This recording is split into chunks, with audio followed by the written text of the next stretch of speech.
welcome back, or rather welcome to the very first Wargame Red Dragon video. So it's been a bit of a while since I've played anything from Wargame actually, and there you have it. Finally got Wargame Red Dragon when it was on sale, so not such a bad little price. And yeah, right now I'm going to be featuring the naval combat mode, so it's just pure naval basically.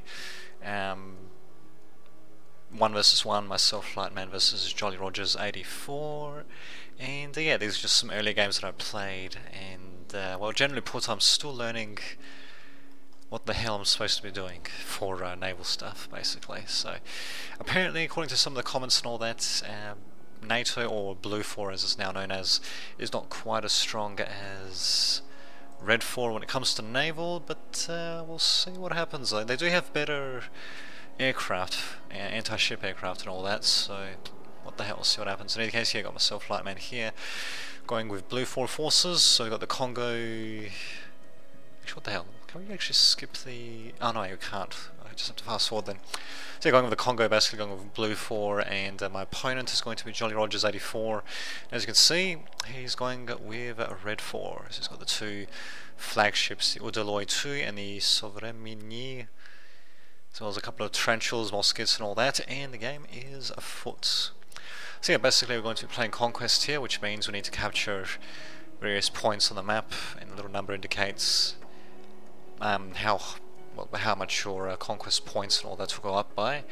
Once it reaches 500 points here, then you win the game. So at the moment it's 0-0, funnily enough. Oh no, actually no, never mind, 0-6 for Jolly Rogers.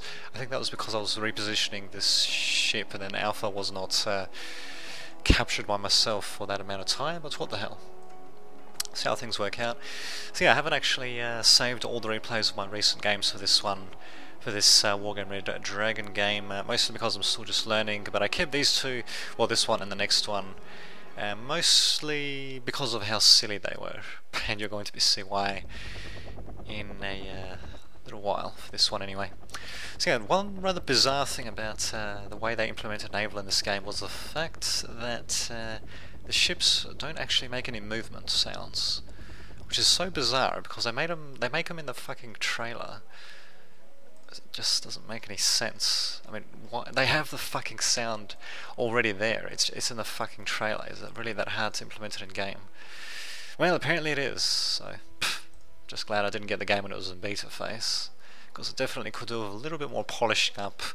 I mean, quite a few factions, Scandinavians, the non-Soviet Eastern European pact countries, whatever the hell they're called, NSWP, non-Warsaw something, yeah, whatever.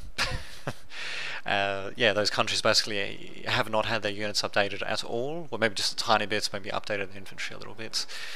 And yeah, apart from that, yeah, there's a couple of interesting issues with balancing and all that. Overall, it doesn't seem to be too bad.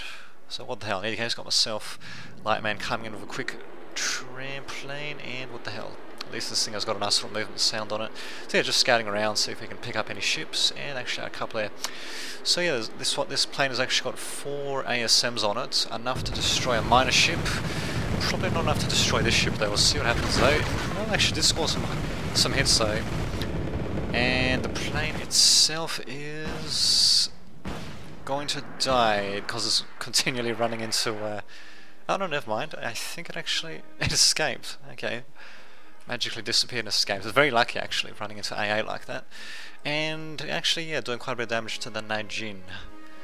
So yeah, basically, yeah, it'll probably take a bit of a while to explain all the ship roles. Basically you've got, I'll just maybe talk about it in general, since not that many people I suppose play this game. Basically, stuff like the Congo and the Sovremien and the, what was the other one, the Udaloy, which is over there. Yeah, basically they're the flagships of their respective sides. Blue 4 only gets 1 such flagship, the Congo, and of course Red 4 gets 2, the Sovremien and the Udaloy 2, which are basically destroyers. That's the little DD there for D-destroyer. And yeah, the next ship after that, the next ship down in terms of size and all that would be the frigate ships. So Type 21 counts as frigates.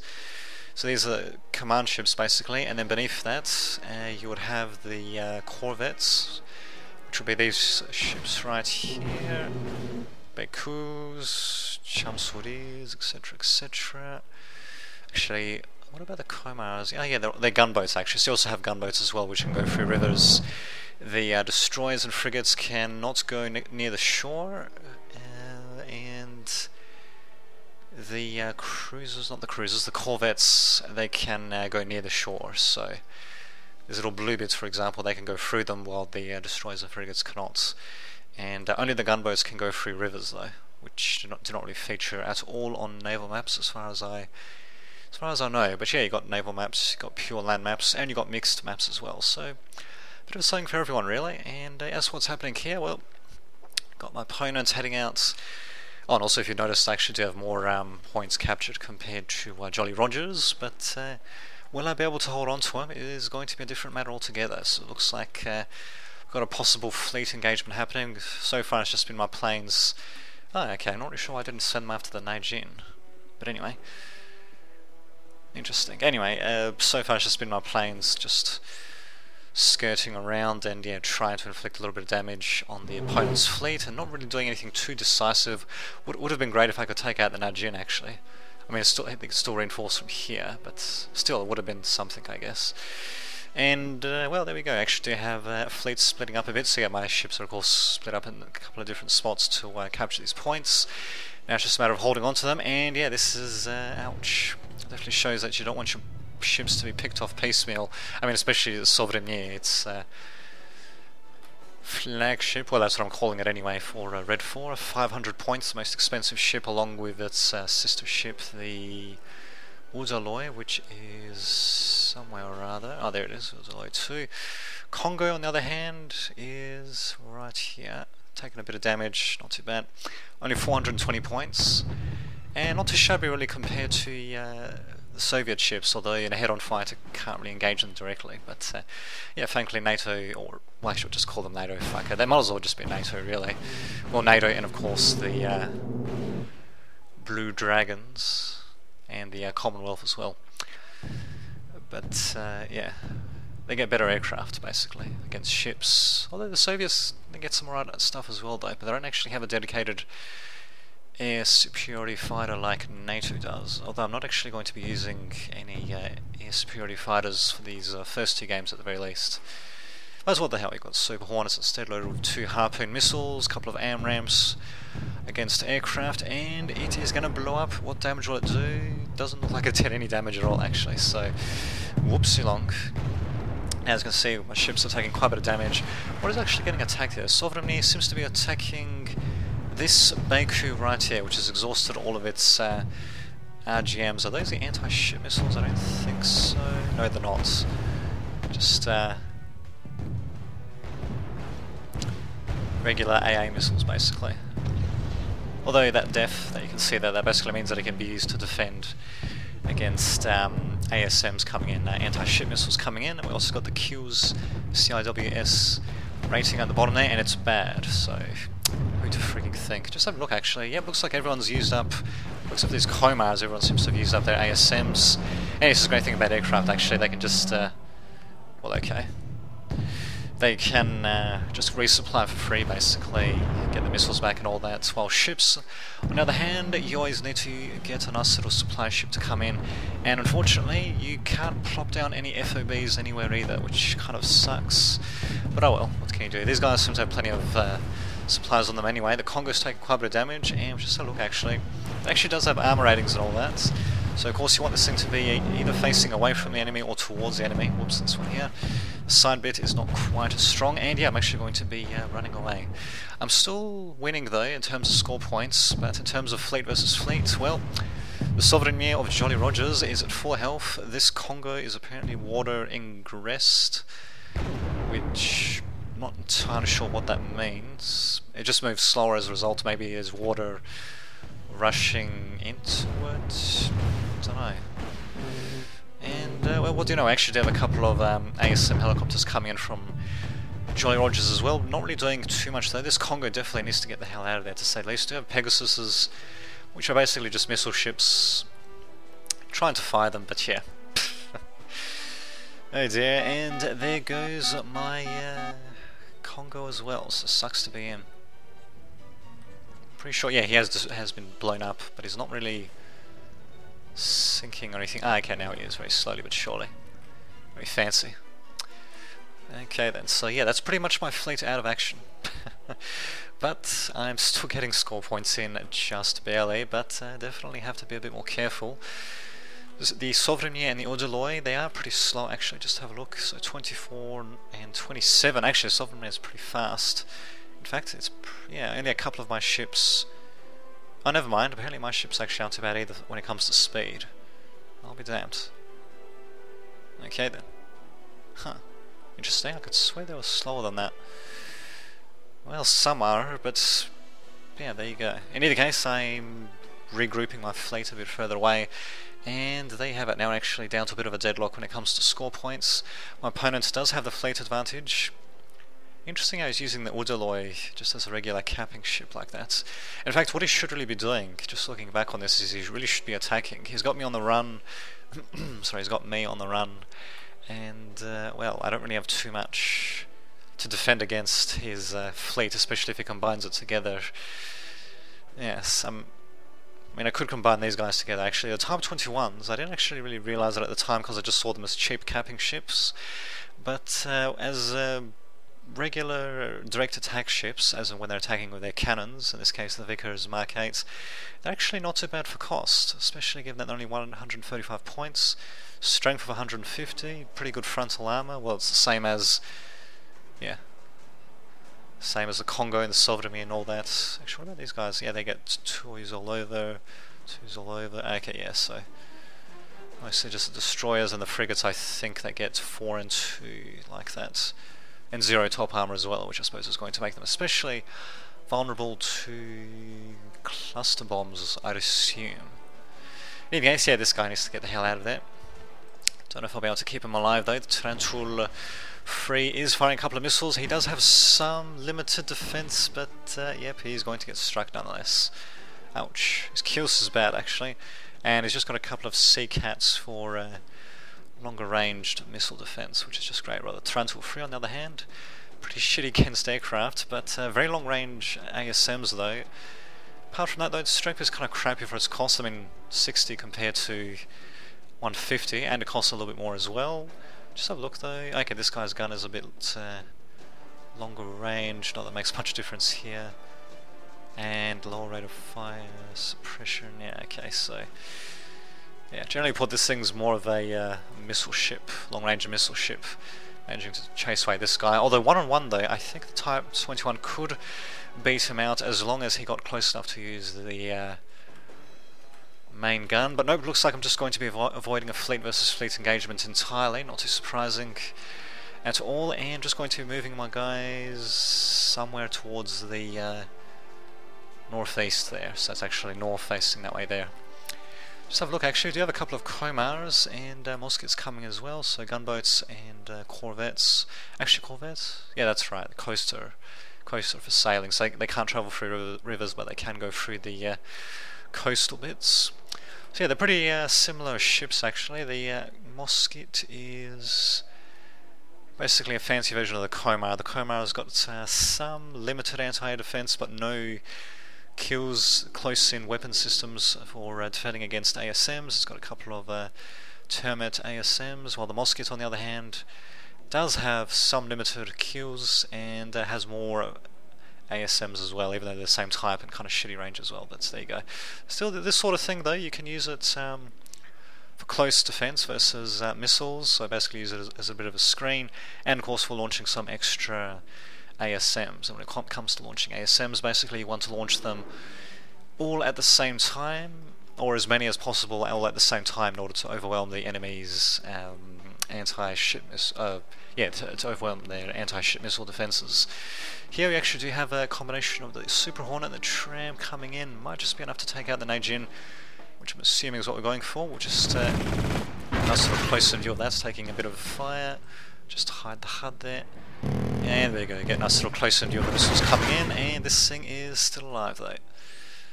Ouch. Almost though, if I had one more plane, yeah, that would have taken it out. I needed to time the missiles a little bit better there. I believe one of my planes goes faster than the other, and of course they don't get called in at the same time either actually, so yes. And as for Jolly Rogers, well, he's got the fleet advantage, I'm pretty sure, but he's not really doing too much with it. I am basically just fighting a battle of maneuverability here, while the Soviets or Red 4 can basically do the same thing. But well, there you go. In any case, got missiles flying all over the place by the looks of things, and yeah, we should be able to destroy this Najin pretty damn easily. And here we go. We actually even have some ASMs being thrown in by a Soviet plane, Su-27K. Thankfully, it's only one of them, and versus this amount of crap, yeah, it's going to be tricky to actually really target anything, to say the least. More muskets. Oh no, actually no, they're already there. Okay. Yeah, 2 muskets, 1 comma. Probably not going to be enough, to say the least. We'll see what happens though. And of course, yeah, just like the previous game, you can disable and enable weapons. Unlike the previous game though, you do have the option to just enable or disable all weapons at the same time by a simple command, which is definitely going to help quite a bit actually. So what you do is, yeah, you'd want to disable the oh, my ship's getting taken out there. But anyway, just small corvettes, thankfully. But anyway, what you want to do, of course, is disable the ASMs initially, and yep, down there you go. Indeed. Anyway, yeah, you want to disable the ASMs initially, and yeah, then when you're ready, when you think you can let off a barrage and overwhelm the opponents, well, that's when you enable them all at the same time and target a particular target, or at least that's as far as I understand it. In either case, yeah, we do actually have comrades also coming in. They managed to overwhelm whatever the hell that was, and unfortunately Foxtrot no longer belongs to me. It looks like I don't have any command ships at all actually. They're the little ships with the stars next to them, like this one here. Yeah, I probably want to get something. I mean, I am still winning. And, well, I do still have more score points coming in actually, so I'm actually going to be sailing towards Kilo this time. A couple of Bakus coming in just to support. Thankfully these guys have already exhausted all their missiles, can't really do much else, so yeah, these guys can just come in pretty easily. Type 21 might be in a bit of trouble, and here we go, here's the other Type 21 coming in, presumably either to take control over Foxtrot or Kilo, or maybe just to reinforce this guy, because he is dead. Whoopsie long, I should have repositioned him behind this little hilly bit right here, but oh well. And for some reason, Jolly Rogers still has... yeah, he's not really doing too much of his main fleet. He's sending a few guys here and there, but he's definitely harassing my fleet a bit, but he's not really inflicting any killing blows, apart from when he killed off the Congo. So, what the hell, and this Type 21 is actually going to not even bother to go after Charlie. He's actually going to go straight up either to Foxtrot or to Kilo. I think all my guys are just going to be regrouping. Got the LCU coming in just to help replenish all the missiles and all that. And just a single Najin to defend, so I think we should be alright. What does he actually see? He doesn't actually see these ships at all, so thankfully the island is masking them from being seen by the Najin and the Comma. Actually, no, wait a minute, I would have seen them going towards the south though, yeah, when they had the Commas and Mosquitoes attacking, so he probably doesn't know exactly what I'm going to attack though. He probably would assume that the attack is incoming though, and he would not be mistaken by the looks of things. So yeah, everything is basically coming in through here. Su-27K is engaging a Super Hornet rather than ships, and they're basically just running through each other. Super Hornet running into additional anti-air. This guy also getting stunned, and oh, okay, almost not quite being able to take each other out. There we go, finally. Oh, there we go, I'm actually deciding to evac there, and probably not going to take any missiles as a result. Nope, I managed to get out of there. Su-27K is still in the running, but I don't think he can really do too much. In fact, this Type 21 should be able to take him out if Jolly Rogers doesn't do anything with him, and he's going to evac anyway, after taking a substantial amount of damage there. So we'll see what happens there. Oh, and I missed out on the Najin getting destroyed as well, so there we go. Jolly Rogers is still getting 1 point coming in though, but that should be set to 0 once I capture Kilo. Interesting, very interesting indeed. Alright, well, where's my command ship anyway? Oh, okay, yeah, taking quite a few precautions and just sailing around like that, and with good reason actually. This Comar could spot them. What about optics? Only medium, I suppose, so maybe I can go straight through without being spotted. Let's just have a look actually. He still doesn't see anything, so he's got no idea where I am. Although he probably has an idea actually. He probably has would know that his Nadrians have been destroyed, so he probably thinks that most of my fleet is up there. And as for myself, I only know for sure that India's been captured, and there we go, getting +2 points coming in now. And I'm pretty sure that I would have noticed that his fleet is mostly in the middle there, and ouch, there goes my point advantage. So Jolly Rogers, well, there we go, finally is pressing on the attack, and these Type 21s, as fearsome as they are, they can't really do too much against combined forces like this. Actually, this helicopter can't do too much either. In fact, it's kind of ridiculous having helicopters in these sorts of naval modes, because the only way to resupply them is to get them to actually land somewhere. They can't just land in the ocean or hover above it, or they can, but they can't get resupplied by the ships that way. And of course, there's actually one map in the game which has got literally no land on it. I think it's only one map in the game. Yes, yeah, it's got no land on it, and well, I'm pretty sure that means you can't resupply the helicopters at all. So sucks to be them, sucks to be these Type 21s. At the very least, the Type 21 will capture Kilo for myself. It's still going to be a bit of a tricky game. It's kind of ridiculous what's happening here, because really all Jolly Rogers needed to do was to basically group up his fleet, engage my fleet, and they pretty much would have had the game at that point. But fortunately, I am sort of just skirting around and, well, attacking his weak points. He's sort of doing the same thing, but he's devoting far more forces to that than what I've got. This Type 21 does not stand too much of a chance either. And, well, all those ASMs going after him. Nope, he is down, letting out little cloud, as it were, little clouds of smoke. So down he goes, and Jolly Rogers once again getting +1 points coming in, and actually capturing my former